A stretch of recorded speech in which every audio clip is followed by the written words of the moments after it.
आणि आता महत्त्वाच्या टॉप 9 आपण बातम्या बघूया। पुण्याच्या भोरमध्ये आज महाविकास आघाडीचा शेतकरी मेळावा। शरद पवारांसह विकास आघाडीतल्या प्रमुख नेत्यांच्या तोफा यावेळी धडकणार।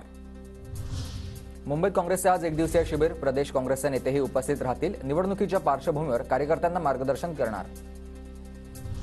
नागपूरमध्ये कंत्राटी वीज कर्मचाऱ्यांचा 5 तारखेपासून संप सुरू। आज कर्मचाऱ्यांची ऊर्जा मंत्री आणि उपमुख्यमंत्री देवेंद्र फडणवीसांसोबत बैठक। आजच्या बैठकीत तोडगा निघणार का याकडे लक्ष।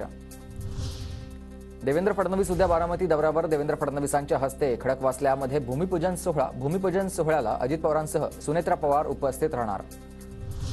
रोहित पवारांच्या बारामती अॅग्रो कंपनीनं खरेदी केलेला कन्नड सहकारी साखर कारखाना ईडीकडून जप्त।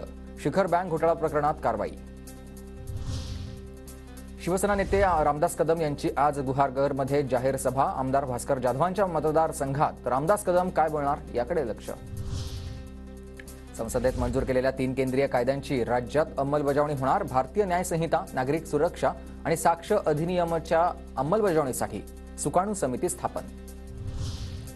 पुण्यातील शेख सल्लाउद्दीन दर्गा वाद प्रकरण, दर्ग्यावर कारवाई होणार। या अफवेनं शहरात तणाव। दर्गा परिसरात मोठ्या संख्येनं मुस्लिम बांधव जमले।